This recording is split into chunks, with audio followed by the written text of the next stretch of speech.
This fireside chat would be one of the best session of this day.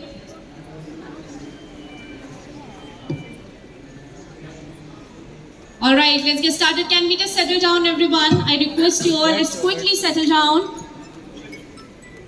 This session can be the best takeaway from this day. I request you sit back, relax, and just be ready for this wonderful, inspirational fireside chat. All over to you.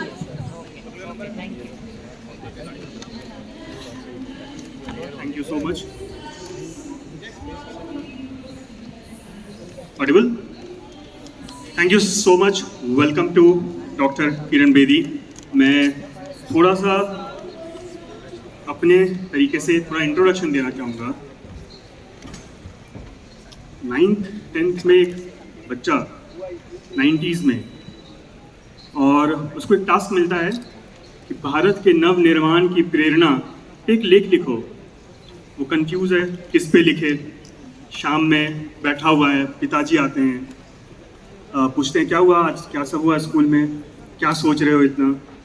वो internet का ज़माना नहीं था, वो या तो library में पढ़ लीजिए या आसपास बड़े बुजुर्गों से कुछ बातें करके समझ लीजिए।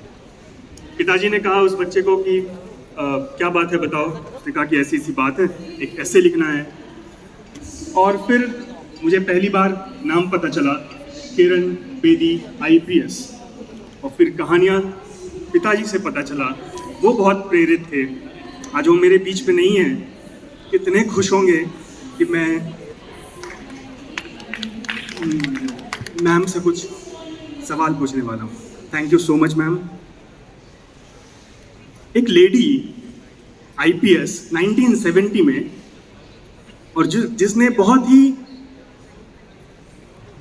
बुलंदी से डंडा चलाया और फिर संयोग से जेलर बनी और उस पुलिस के डंडे को शिक्षक की छड़ी में बदल दिया। ये पहली बार विश्व में हुआ है दोस्तों। मैं एक बार इसके लिए जरूर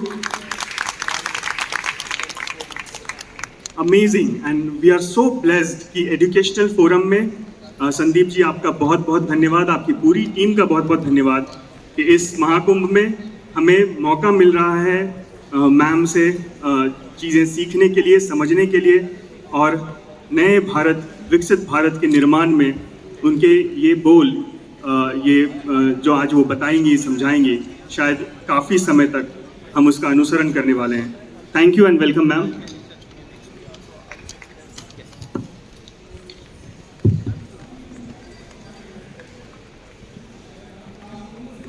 Ma'am, you have been transforming institutions by bringing accountability and innovation.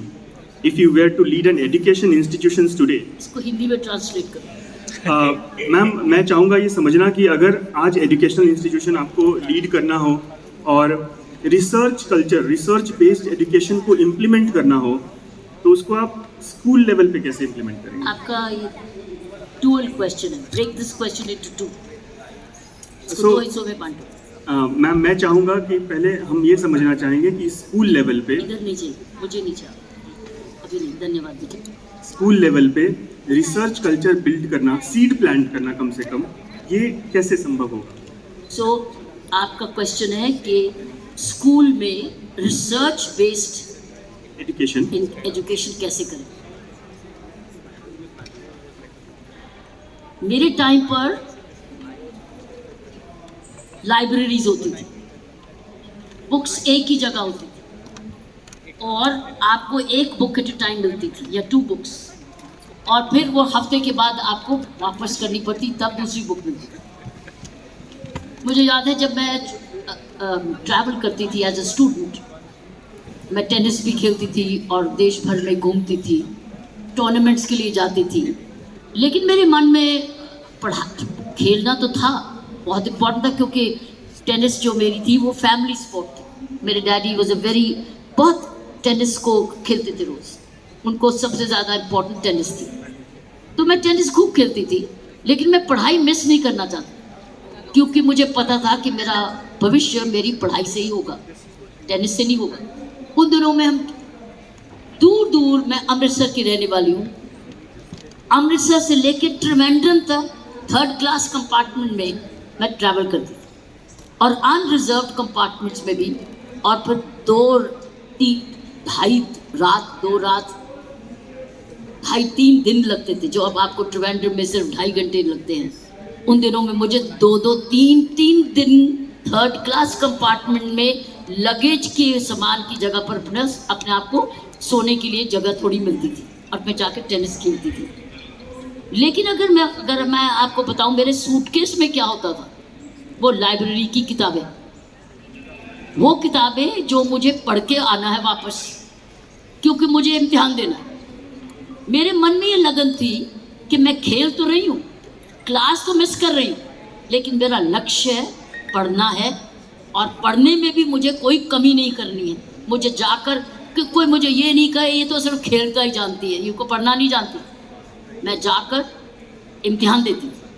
लेकिन बस इम्पॉर्टेंट बात बताने के लिए, बुक्स का आपने रिसर्च के लिए बात बोली, तो मैं बुक्स, मेरा लाइब्रेरियन मुझे एक्स्ट्रा बुक्स दे देती, और मैं सिर्फ स्कूल टाइम की नहीं बात कर रही, मैं कॉलेज के टाइम की नहीं बात